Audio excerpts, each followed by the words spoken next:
Welcome to the Look Who It Is podcast. Camryn Gardner, thanks for coming on. Yeah, of course. All right, so tell me a little about yourself. Yeah, so I'm originally from Florence, South Carolina. I've been in Nashville 3 years. I graduated from Clemson University and then found a job in the music business as soon as I graduated that kind of brought me to Nashville. And I started playing and singing almost immediately. And then earlier this year, I decided to leave the full-time job and kind of do the music thing full-time. So it's been about 6 months of doing that. But I write all my own stuff, and I've just been saving up and recording and putting out as I go, and have just been trying to, figure out what the next steps are for me, but just playing a bunch of shows and releasing a lot of music and figuring the whole Nashville thing out. So it's been great. So have you always been a musician and singing and playing guitar? Yeah, I grew up just singing everywhere I went. My parents knew from an early age that that's what I love to do. I was in every choir, every middle school, high school, college choir that I could be in. I led my youth band from the time I was in 7th grade until I graduated high school. Yeah, whatever I could do in whatever stage of life I was in, I was finding music somewhere. I don't think I always, believed in myself enough to kind of do it full time, and because I did decide to go to college instead of moving straight to Nashville, and I was an engineering major for a while. But about halfway through, I was like, I've always known that I love music. I think I always will love music. If I didn't give it a try, then I think I would, kind of be upset with myself. So I switched to business my senior year, and I got out in 4 years, and then I moved to Nashville. So I'm glad I did it. I don't think I ever 100% knew that I didn't know where I am, but I always hoped I did. So I'm glad it worked out the way it did, for sure. Did you know anybody when you first moved to Nashville? No, it's definitely a God story for me. I am religious and a Christian, and I was kind of going through a really tough time when I was applying to jobs and moving to Nashville. I lost an immediate family member super tragically and just fast and unexpected, and I was supposed to go to Nashville for a different job interview the next day, and I canceled all that, and I spoke to the team that I did end up working with, and told them what was going on, and they were super great, and we just kind of pushed everything back a couple weeks, and I really thought, I'm not going, and I had no housing lined up. I had no one that I knew there, and within 2 weeks after all of that happened, I had a job and a place to live with 2 girls that I was going to meet the day I moved all my stuff in. So, no, I knew absolutely no one. All the odds were stacked against me from going when I did, but I'm grateful I did, and I've met some of the greatest musicians, friends that I couldn't have even imagined knowing that at that point. Before you did music full time, how many jobs did you have? I had one. I worked in college as a leasing agent for the apartment complex I was at, and then I came home and job searched for Nashville. And I worked, my only grown-up job post-college was business management in the industry. So I did, it was almost 3 years. I did 2.5 years with them. I did accounting, taxes. It was for bigger artists. So I did, everything, all the behind-the-scenes stuff that no one even thinks about. I did that for a long time, but only one. And then I left it. So that probably helps you too, right? Yeah, I definitely think I've seen in the past couple months that it has helped. Sometimes I get frustrated with myself that I did that instead of just, moving to Nashville and trying it out and roughing it for a little while. But I think the more and more I do this by myself, it definitely is going to help me in the long run. So now that you're doing music full time, where all do you play? Yeah, so I've been trying to get out of town more and more. In Nashville, I play all along Broadway, so I try to post my schedule once a week. I'll be at Miranda's every now and then, Laney's, Morgan Wallen's, Luke Bryan's, And I do a lot of hotel lobby shows as well. It just depends on the week and who. I play with a lot of duo artists. They'll ask me to be their duo partner just on a whim. I do some full band stuff at Old Red too, once or twice a month. And then I've recently taken trips to Chicago for some private shows and New York and everything. So I play everywhere, mostly in Nashville. It's a lot of Broadway though. So if anyone ever comes into town, you can find me there. And then your own music, because I know on Broadway you pretty much play Yeah. a lot of covers. When do you get to play your own music? Yeah, so I do a lot of the original showcases around Nashville, and a lot of the writers' rounds happen weekly, so I can play in the morning on Broadway, a cover show, and then at night, especially during the week, there's a lot of songwriters' rounds at a lot of the local venues and bars and stuff, and we get to play like 4 of our original songs right next to someone who's doing the same thing, so for an hour we just rotate. I do that a lot, pretty much weekly. A lot of my close friends and my boyfriend now runs 2 of those a week. So I do a lot of that. And then there's showcases that will let you do like a 30 or 40-minute set with your original stuff. It's all for free though.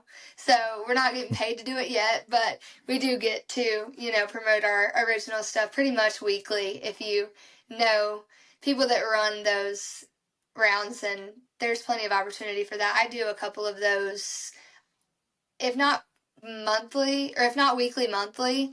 But yeah, I get to play my original stuff at those more intimate, songwriter venues. Do you like that a lot more than playing Broadway? I think so. It's harder now that I'm doing the other stuff for money, because sometimes I don't get to do that as much because I have to pick up a show if I need it. But I think Nashville is so intimate and so cool because every time you perform at one of those things, you most likely are going to know 1 or 2 of the people next to you. So it's just a lot of fun. And I have a couple friends that people will book us together because we have known each other so long. So we'll do like 3-part harmonies and guitar solos and all this stuff. And they're like, this isn't even around anymore. It's like a show. So yes, I do enjoy those a lot. Do you like to write with other people? Yeah, I do a lot of co-writing in Nashville. I didn't before I moved to town, but it's such a big part of Nashville, and I enjoy it a lot. I've kind of found some of my really close friends and co-writers, and I know who I can write well with, so it's a lot of fun, kind of bringing a couple brains together and picking apart ideas and making each other sound better, because when you write alone, there's no one being the, devil's advocate, like, maybe we should say like this instead. So I think it's really cool. It makes you a better writer and a better artist for it, for sure. Do you have like a process? Yeah.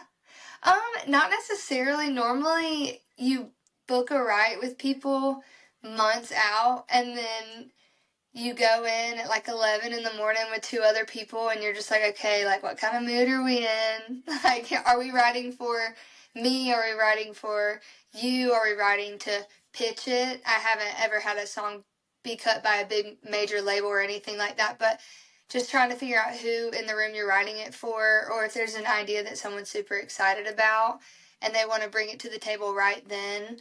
And then you just, try and make it work. Some days it's like, oh my gosh, we got an incredible song. And then some days it's like, I think we could have probably done that one a little better. But, yeah, it's just pretty much, most of the time now it's just a couple friends getting together, like trying to bring an idea that someone in the room's excited about. So.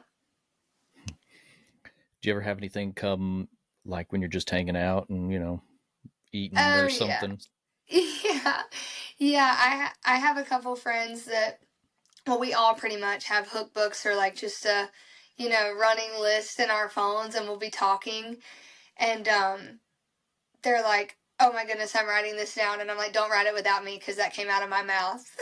It's like, yeah, for sure, just random things, and it could be someone random that we overhear a conversation, or like someone that we just met says something, we look at each other and we're like, table that, because that could be cool.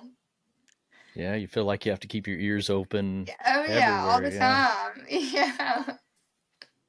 Well, that's probably cool then, being on Broadway then, because there's tons of people and Yeah. Yeah. Yeah. You'll have people sometimes be like, I have an idea for you. And you're like, oh, okay. Like, you let me know. I'll try and figure it out.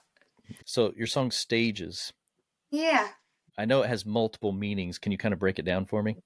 Yeah, so I moved to Nashville at 22. I was going through like a really hard time in my life, and then I worked a 9 to 5 that I'm so grateful I got to do, but I wasn't very excited to go to work every day.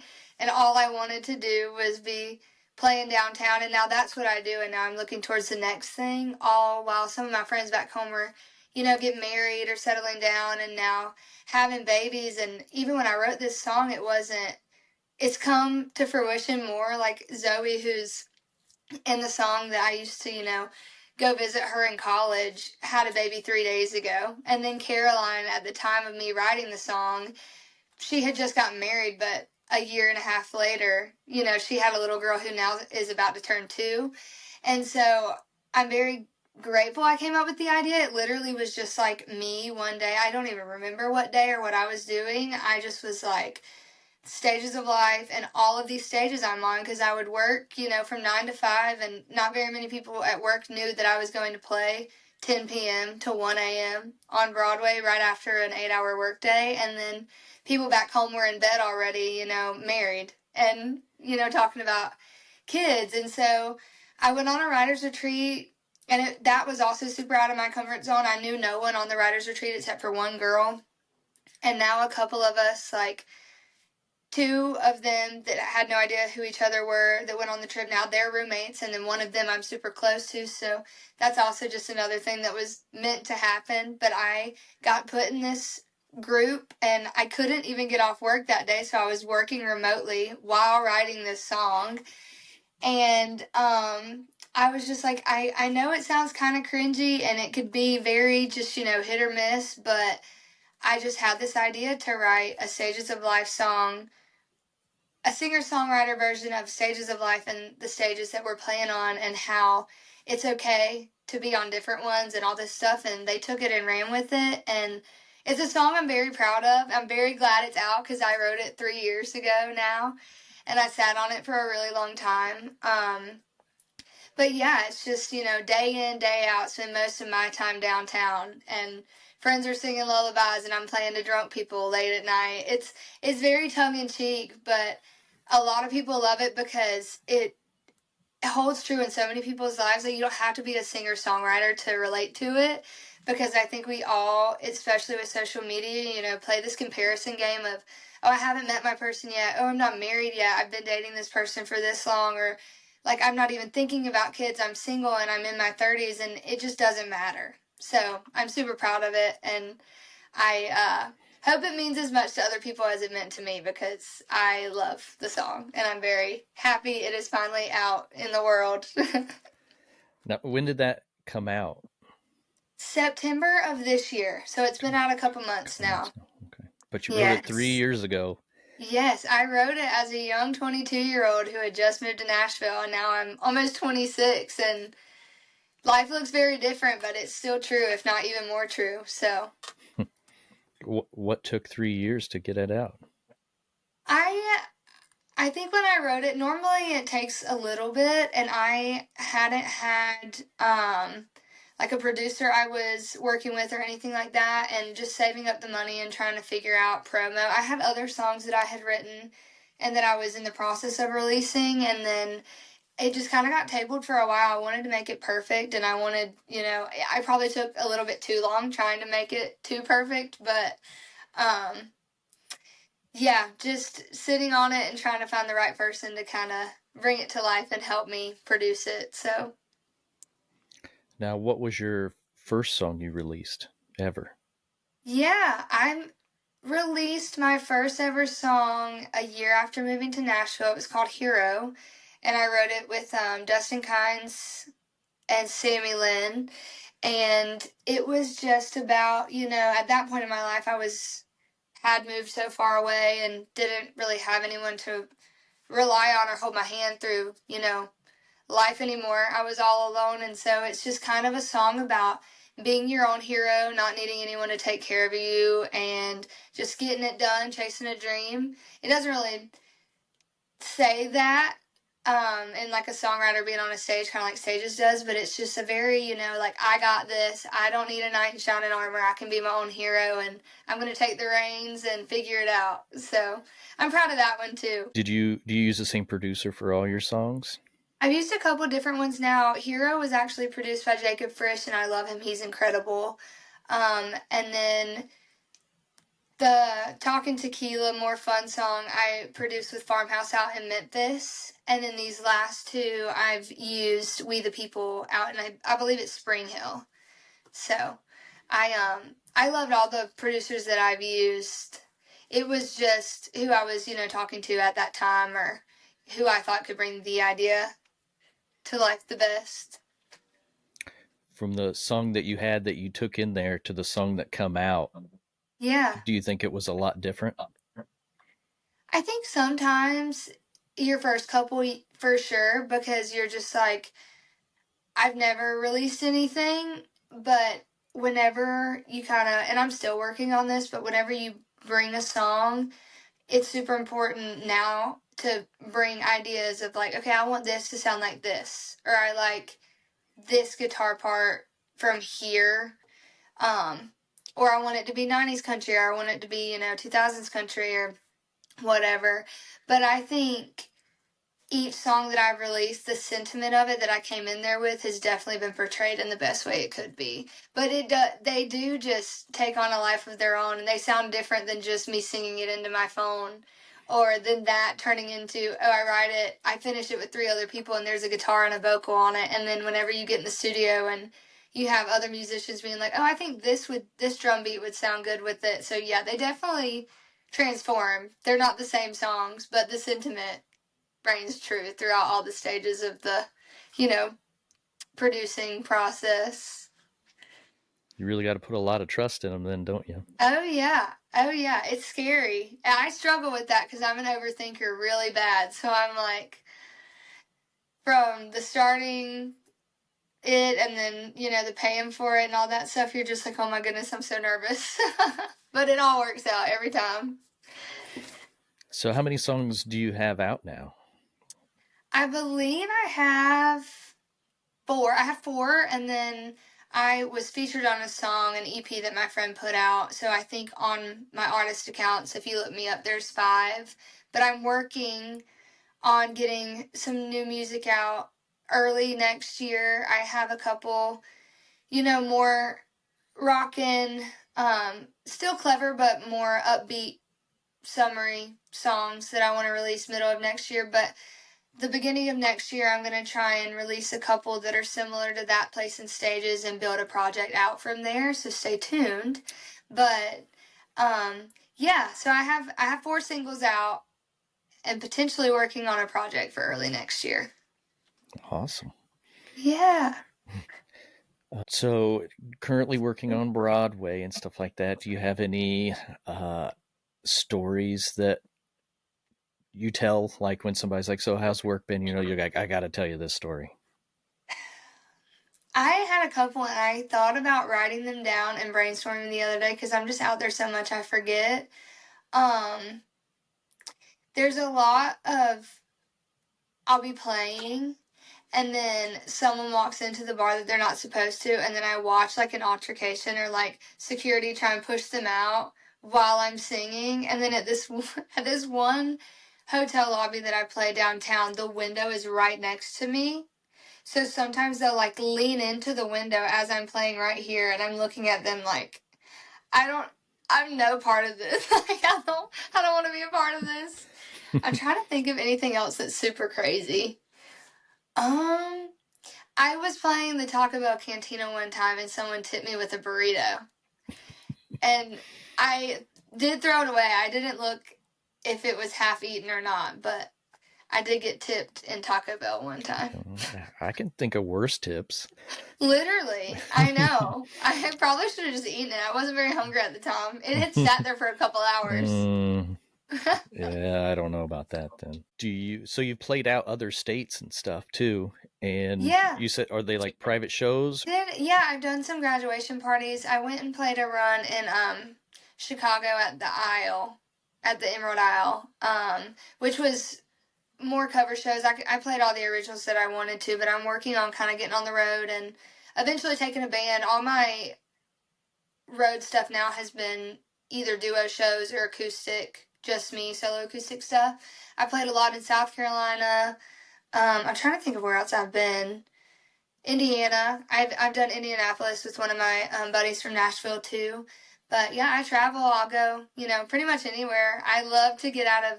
Now I love Nashville and I love performing in Nashville, but it's so much fun to do either private shows or just like different shows at different places and get out of town. So I've really enjoyed kind of exploring that more now without the 9 to 5 and being able to, hop on a plane and go perform somewhere. It's been really fun.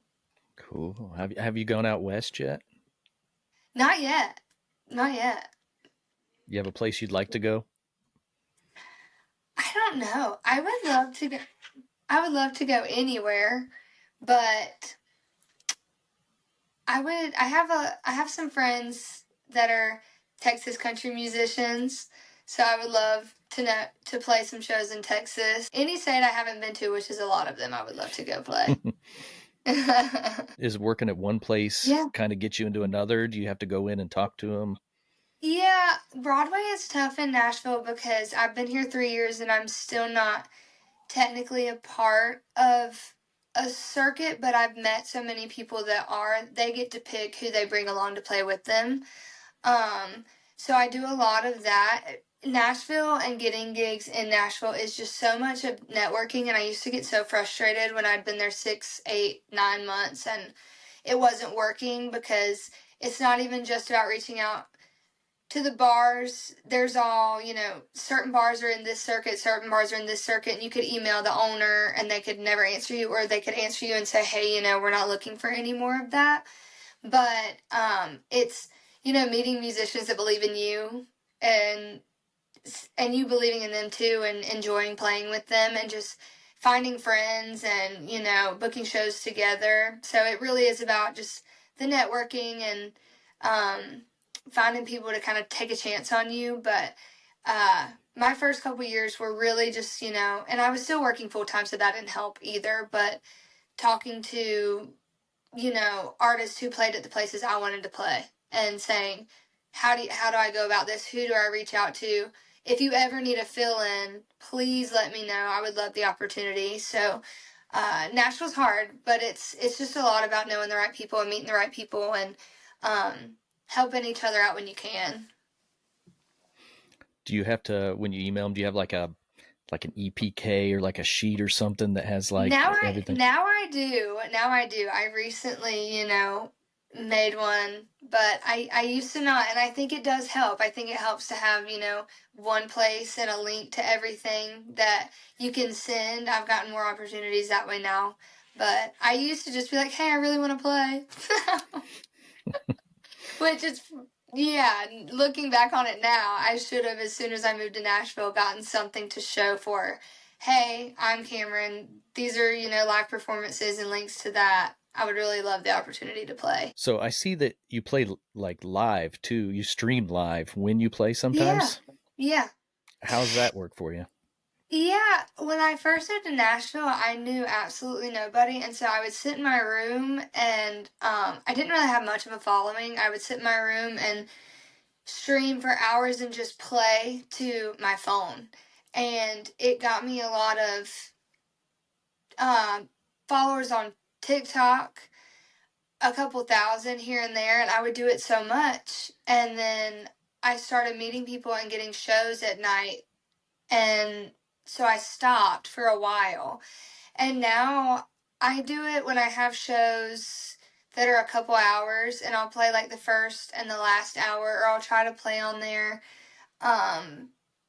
just to kind of interact with people online and to get more, views and reach, because then people will follow me from the live and then be like, oh, I want to come see you in Nashville, like I saw your live stream.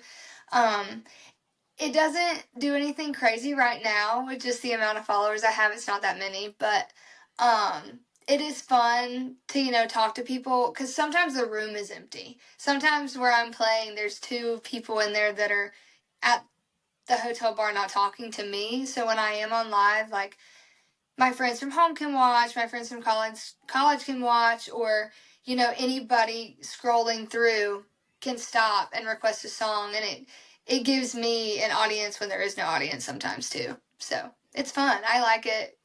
It can be brutal sometimes. People on the internet are mean, but the amount of comments I've gotten, I have a lot thicker skin now, but I was like, that is crazy to say on live while I'm singing too, because I see it and I can't react. So I'm like, not only are you saying something nasty, I'm in public and I can't rebuttal you. I can't say anything. Have you met anybody in Nashville that's come in and been like, hey, I came here because I watch you live? I don't think so, but I've had people, I guess technically yes, like they'll be like, I watched your live, I followed you, and I showed up because I met you online or something like that. So yeah, I've had some people, do that. They're like, I follow you on TikTok. I'm like, that's crazy. That's awesome. So fun. You have new music coming out next year. Yes. And can you tell me something about it? Yeah, so I have a song that's going to come out the middle of next year that I wrote because I was sitting at an old venue in Nashville. It's still a venue, but it moved locations. It was called Live Oak. It was a very casual, close-knit, local venue.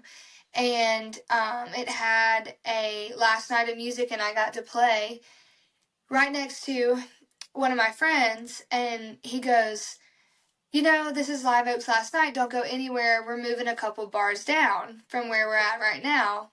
The new location is only 2 doors down from where it used to be. And I was like, that's a really cool concept, or a really cool title. So I wrote it down, and I wrote a couple bars down with Justin Dukes and Jarrett Hartness. And of course we made it, a breakup or relationship song. And it's like, if you need me, I won't be here because I can't stand to go there anymore. It reminds me too much of you, so I'll be a couple bars down. And I'm really excited about it. I'm working on getting it produced. It's not a super serious song, but I think it's very clever, and people can probably relate if you started a relationship, in a special place and that was y'all's place to go, then once, y'all part ways, being there can kind of sting a little bit too much for you to go back. So I'm excited about that one. I'm working on that one. And then my 2 other songs I've written very recently, and they're very similar to Stages in That Place, which are singer-songwriter, homie, front porch somewhat. And they're called Mile a Minute. So that one's kind of similar to Stages. And it's just about, someone that grew up being the loudest person, grew up being the one everyone knew was gonna, do something crazy or move out of their hometown, and just still being that way and running a mile a minute and nothing's gonna stop them, and just exploring and being on the run and living life and flying by the seat of their pants. And I really, really am excited about that song. It's I wrote it like 3 or 4 weeks ago, so it's very new, but I want to release it early next year. And then I recently wrote a song a week or 2 ago called Keep Carolina, and I have the title on my phone. It's nothing super personal other than I'm from South Carolina. I've always been from South Carolina, and I went into the writer's room with Mara Strepa, who's from North Carolina, and I just spit out the title, and she was like, that could be a really cool song, to write. And we wrote it just about, I was leaving South Carolina anyways to, perform and to move to Nashville and chase a dream, but it's kind of a different version of that story where you can leave a city, or you can be pushed out of a city or a state or a town because being there reminds you too much of a person you're no longer with. And it's just a really cool play on, I'll take Tennessee and you can keep Carolina. It can be yours. I'm going to get out and start, something new. So I'm excited. All three of those songs are on the horizon for next year, if not early, middle to next year. So I'm excited. It'll be fun. Is it hard to wait to put them out? It is hard. It's hard because you have to, save up the money to produce them. And then I'm so excited about them now. I just pray I'm as excited about them in a few months, which I know I will be. But we sit on these songs for so long. I mean, we write hundreds of songs, and you can only afford to put out a number of them, a year. And there's so many that I would love to just release if I had the funds or the support to do a whole album or was able to promote them the way I wanted to. But that's just about, being an independent artist, is finding the ones that you're super excited about and getting them out as fast as you can. So selecting them's kind of hard. It can be hard, yes, for sure. Because you're like, okay, which ones are important to get out right now and which ones can hold off for a little while, for sure. I've had a couple bars down written for a couple years, and I didn't even realize I wanted to release it. We go to a writer's retreat in Key West every May. And I was like, I'm so tired of singing these same old songs. I'm going to just play a different one. And so I went through my Word, Google Docs, and I was like, oh, this is it. And I played it, and everyone's like, how long ago did you write that? I'm like, a year. I'm like, Camryn, I've never heard it. And so I was like, okay, so I guess because people like it. And the more and more I listened to it, I was like, Camryn, this is good. Like, you should release this. So, yeah, it's, sitting down and making a plan and picking them out and trying to make them all sound as similar or just similar enough to the ones you released before and finding your sound. But I'm excited. So, yeah. So you have to find like halfway between strategic and emotion on them. Right. That and I think sometimes I struggle with what is the best thing I could do right now. And everyone that's been in it for a while, especially when you're an independent artist, it's like you don't have anyone telling you no, yes, no, yes to your catalog. So it's like, put out the music that means something to you, because that's what you'll be excited to promote and share with other people. So, how do you like promoting your songs, like on TikTok and social media?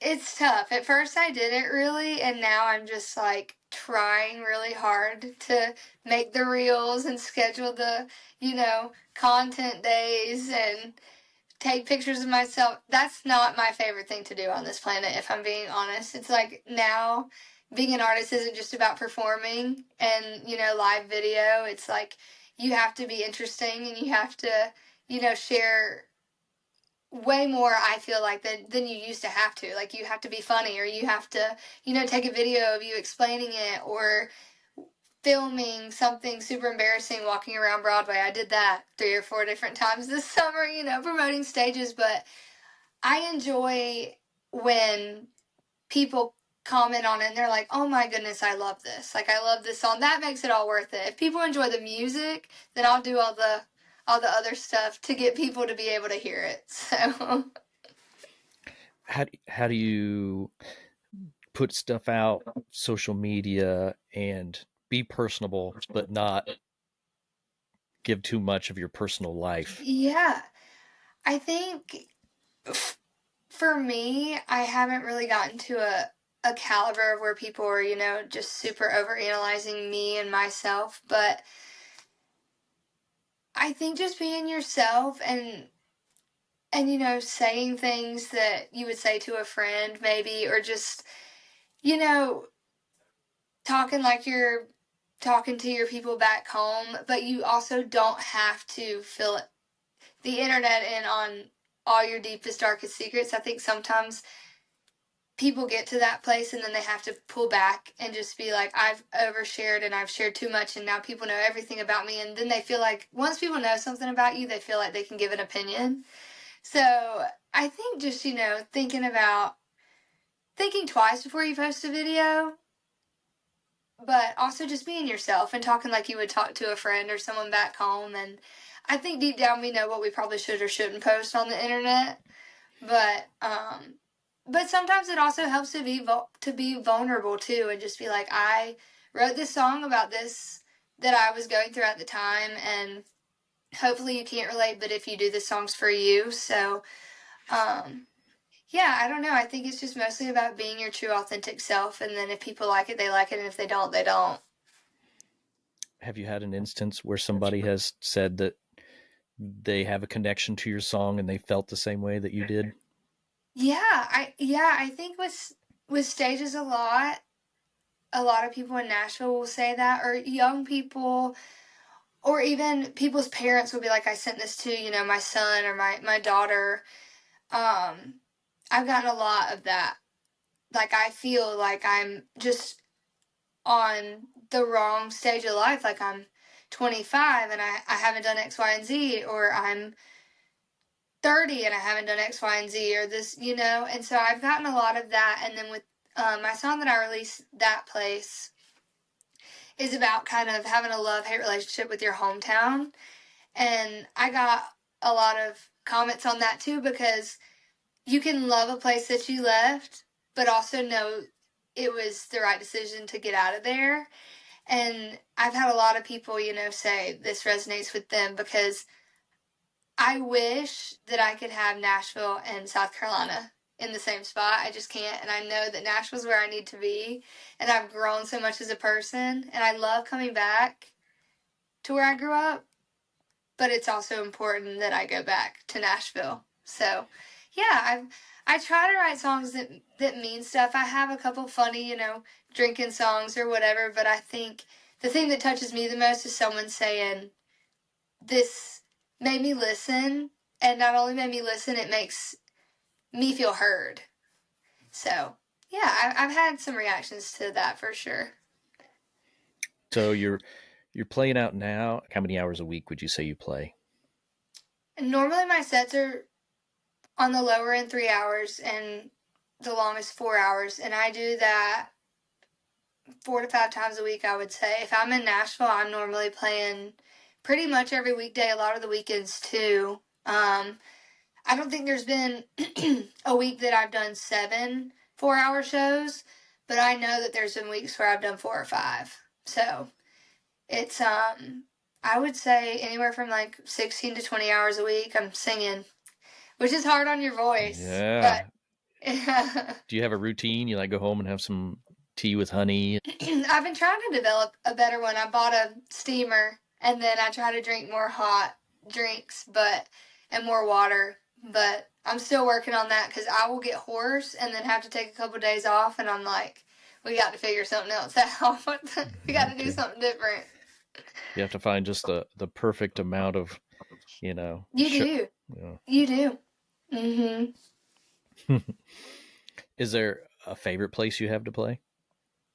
I like playing Miranda's and Laney's, but as far as the full band stages, Luke Combs has a new bar on 2nd that is called Category 10, and they just have a great setup there. And Odie's in Midtown, they have great stages that are incredible for bands and just performing your own original stuff.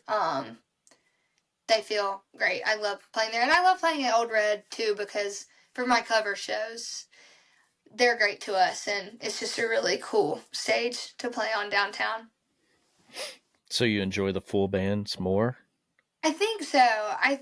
It's helping me learn, to be more of a performer instead of just standing behind my guitar and, getting the job done and going home. When I get to play full band, I get to put my guitar down. I get to kind of talk. There's more people up there with me, so it's not just me going back and forth with one other person. It's like pretty much me. My guitarist does sing for a couple hours too, so we break it up. But I kind of get to be more me and talk and cut up and learn how to perform a show. Is what it feels like, yeah. Is that kind of tough? Is it, you feel more vulnerable when you're not behind your guitar? For sure, yeah. I think anyone could learn that you need to put it down sometimes to learn how to, and I'm still working on it. I've been behind it since I was in the 7th grade. So it's like when you put it down, you're just sitting there, you're like, what do I do now? But it's important too, because you kind of learn who you are as a performer and what works and what doesn't work whenever you set the guitar down a little bit. And then you play with the band, because I mean, you know, when you can keep your own time when you're playing guitar, but you got to keep time with the band. And yeah, it helps. Having a drummer for me helps a lot with as long as you have, you know, someone you trust and a really good drummer. It helps me stay on time a little bit better when I am with the band. All right. So early next year, you probably don't have like an exact date, probably like first quarter? Yeah, for sure. So I'm looking at ideally the end of February. There might be a 2 or 3 week grace period, so it might be the 1st of March, but then February, March, April, May is what I'm looking at for some new music for sure. Awesome. And then so if people want to listen to your music and they want to find out more about you, where's all the places they'd go to find all this stuff? Yeah, so I'm on every social media as just Camryn Gardner. That's CamrynGardner. And that's TikTok, Instagram, Facebook. I think I still have a Twitter. I'm not very active on it, but then I'm on every streaming service wherever you listen to your music, Apple, Amazon Music, YouTube Music, wherever you listen to it. Just as Camryn Gardner. So all my accounts, everything is Camryn Gardner, Camryn Gardner Music. You can look me up and stream all my music. And then early January or middle of January, I'll have some pre-save links for the new stuff coming out, which helps us get playlisted and just paid a little bit more attention to. So if you are interested, just keep looking at my socials and I'll, you know, send those out here shortly. All right. Well, you have a good night. Thank you. Thank you you. too. Bye.